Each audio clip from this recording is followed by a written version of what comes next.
Hello everyone. Today I will be telling you a little bit more about how to use Google Slides in the classroom. This is an opportunity for you to enhance collaboration as well as have documents that are always accessible regardless of where a student is. Please take a second to answer this question and then we will continue with the tutorial. Maybe you're one of the fortunate teachers that has a computer lab. You often find that students are working individually. As you can see, some students have headphones in, some students are using other references, but it's generally individual work. You may be in a situation where your computer lab is in a library, where students have no choice but to remain quiet. Other times, partitioned desks mean that students really don't have the opportunity to interact with one another. Well, maybe you're a teacher that just really loves the idea of finding a way to integrate technology and collaboration into your classroom regardless of the environment that you're in. If so, Google Slides will help you greatly. In this tutorial, we'll provide an overview of Google Apps, model how to log into Google Drive, model how to open a new document in Google Slides, model how to access documents and files in Google Drive, and hopefully give you some confidence to test out this process in your own classroom. Alright, let's get started.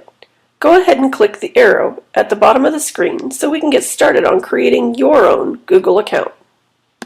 To begin, you will put in the search bar www.google.com. As you can see on the screen here, I have already typed that into my search bar. Once you have Google up on your screen, the next thing that you're going to be doing is to click on the blue box that says Sign In. Now that you have clicked Sign In, you can see the screen where you will get to log in. If you already have a Gmail account, go ahead and enter your information now. If you don't, click on the bottom where it reads New Account. Go ahead and take a few minutes to fill out the information as you see on the screen. Next, be sure to fill in the validation box and click the box to agree to the terms of service. Now that you have filled out all the required information, go ahead and click the blue box that says Next Step. Congratulations! As you can see on the screen, you have now created a successful Google account. On the right-hand corner, this is identified with your initials up in the circle in the far right-hand corner. You can also see your new email address right in the middle of your screen again. Now, go ahead and click the blue box that says Continue. As you can see here, we are now back on our Google home screen. What we do next is click on the word Gmail at the top of your screen. Now you should see your new Gmail loading in the middle of your screen. Perfect! Now you've created your Google account. This also gives you access to your Gmail. Now, let's go ahead and see how to access Google Drive. From your Gmail screen, you'll click the box with 9 boxes inside of it. This is where you will access all of the apps that are available through Google. Remember, if you weren't in your Gmail, as soon as you go to google.com in the top right-hand corner, you will be able to access your Google Drive whenever you're logged into your Google account. This opens a window that gives us all of the Google apps that are available. Notice that we see 12 icons right now. The 12 icons that are used most often will pop up on the top of your screen. When you click More, the other apps that are available to you will be shown. You can also click Even More to see more than the ones that will show up on the original screen. For right now, we're going to click on Drive, which is the triangle and the third icon down in the middle of the screen. Remember that all you have to do is hover over an icon to know what the icon is before you open it. We can see that we're in our storage space by the words My Drive that are just under the search bar. Remember, this is where you can store individual files as well as folders, which we'll talk about next. As is the case with any storage system, organization is very important. Right now, let's go ahead and click New so that we can create a folder for our new account. Just as we see here. Remember, if you look below Folder, you can see that you can upload an original file a Google Doc, a Google Sheet, or a Google Slide. We'll be working in those things later on, but for right now, let's just create the folder that will hold our files. As you can see here, our new folder has appeared in a blue box. Go ahead and name it appropriately. I have named mine EDUC 631. Now we can see our empty folder. We're going to go ahead and click the New tab on the left side in the red box. This will get us started on creating our first document in our Google Drive. As you can see at the top of the window where it says My Drive, we can tell that we're in EDUC 631, which is the name I gave my folder. Then we click on New, and instead of clicking on Folder, go down and click on Google Slides. As you can see here, I have created a basic slide that we can edit in Google Slides. This is very similar to the process that you would use in PowerPoint. Alright, you've created your folder. Alright, you're getting more familiar with Google now. That's great. Now we're going to go in and we're going to edit your Google Slides presentation a bit more. And I'll tell you a little bit more about how to use it in a collaborative environment. This is great for a blended learning environment, a flipped learning environment, or just for a fun activity in the classroom. Get ready. Here we go.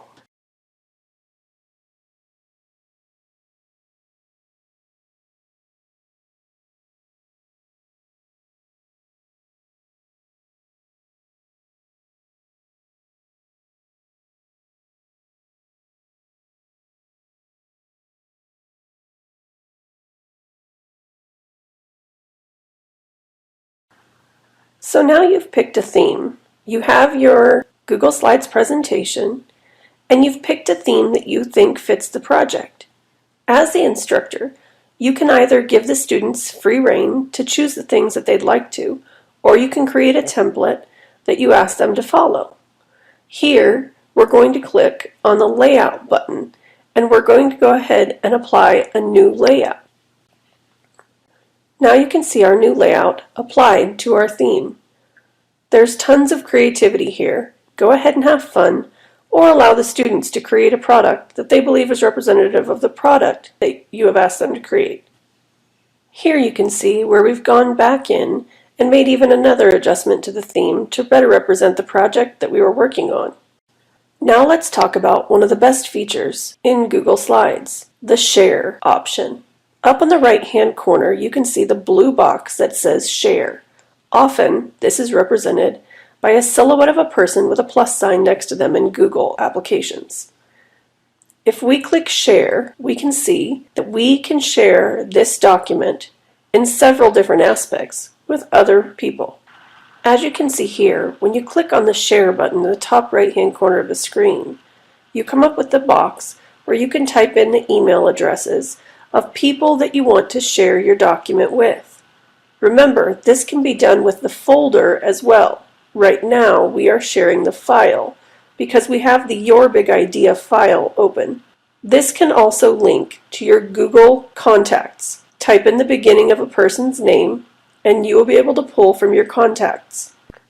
As you can see, you have the option to give people the option to edit, view, or comment. This is wonderful when creating a document that you simply want people to be able to take notes on, or that you simply want them to be able to view. This is also most commonly used where in the edit form.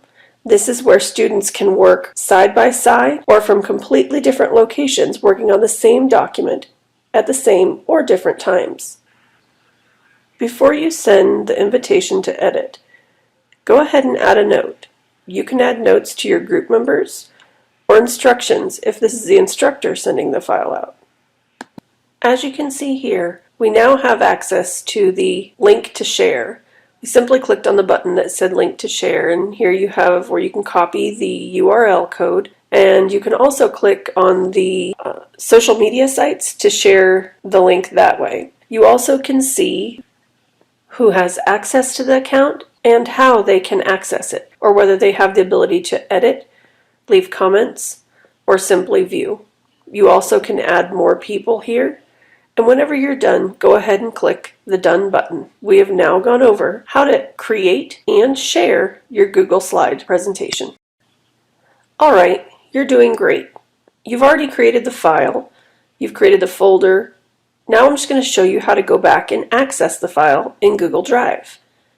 Here we go.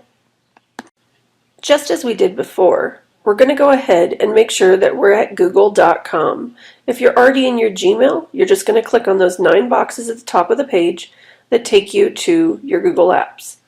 Go ahead and click on My Drive.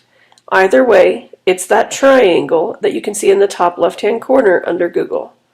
My Drive shows you your folder and any files. As you can see, we have EDUC 631 folder right there ready for us. Now all we have to do is go ahead and open the folder that we created. In this case, it's the EDUC 631 folder. As you can see here, our folder has the file, Your Big Ideas, in it. Our presentation stayed just as it was. One of the benefits of using Google Apps is that you don't have to click Save. For any reason, the file shuts down, your document or your project is saved just as it was when you closed it last. We've all been there, whether as a student or as a teacher. Somebody lost their files.